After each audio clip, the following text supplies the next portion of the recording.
𝗧𝘂cie 𝗧𝗪 property refurbishments. I'm going to give you 2 quick top tips. So first top tip, painting trends as they evolve, make sure that you're on trend. You can see here, feature colour. This is a dark grey blue colour and it's called Railings Farring Bowl. You can see there, really does look on trend.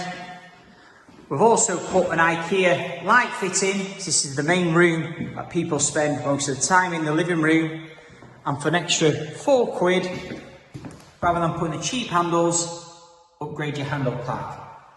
Then by just spending those extra couple of quid, you'll get a lot better finish in your property. This is a buy to flip, and what we've done is made sure it's on trend, ready to sell, done right. So these are only small tips, but these small tips are golden nuggets. 𝗏𝗏 𝗧𝘂cie 𝗧𝗪.